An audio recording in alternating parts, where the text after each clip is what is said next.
지금도 하나님의 기적은 일어나고 있을까요? 살아계신 하나님이 우리의 필요를 어떻게 채워주시는지 헬렌 로즈비어 선교사님의 이야기를 통해서 알아봅시다. 아프리카의 한 작은 마을, 깊은 밤의 정적 속에서 한 병원의 작은 방 안에서 간절한 기도가 울려 퍼지고 있었습니다. 영국 출신의 의료 선교사 헬렌 로즈비어는 갓 태어난 조산아를 품에 안고 애타는 마음으로 하나님께 도움을 구하고 있었습니다. 아이는 체온을 유지하지 못하고 있었고 이를 보호할 수 있는 뜨거운 물주머니마저 찢어진 상태였습니다. 주변을 둘러보아도 도와줄 수 있는 의료 장비나 방법이 없었습니다. 그저 하나님께서 길을 열어주시길 간절히 바랄 뿐이었습니다. 헬렌과 간호사들은 어린 생명을 살리기 위해 최선을 다했지만 상황은 절망적이었습니다. 전기가 없는 병원에서 아이를 따뜻하게 해줄 방법은 많지 않았습니다.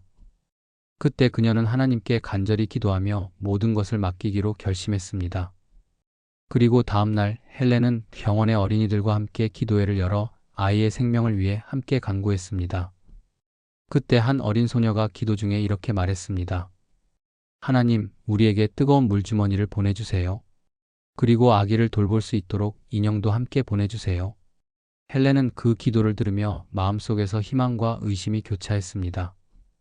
아프리카의 이 작은 병원으로 누군가 뜨거운 물주머니를 보내줄 확률은 거의 없었습니다. 하지만 아이의 순수한 믿음을 보며 헬렌도 마음을 다잡고 하나님께 전적으로 의지하기로 했습니다. 놀랍게도 그날 오후 한 상자가 도착했습니다.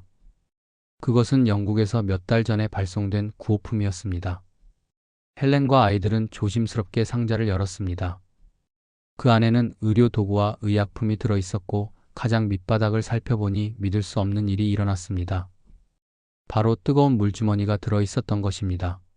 순간 방 안에는 감격의 눈물이 흐르고 모든 이들이 하나님의 기적을 직접 목격한 것에 놀라며 감사를 드렸습니다. 하지만 기적은 거기서 끝나지 않았습니다. 상자 안에는 아이가 기도했던 대로 작은 인형까지 들어 있었습니다.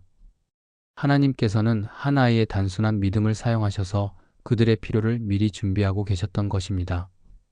헬렌은 그 자리에서 무릎을 꿇고 눈물을 흘리며 감사의 기도를 드렸습니다.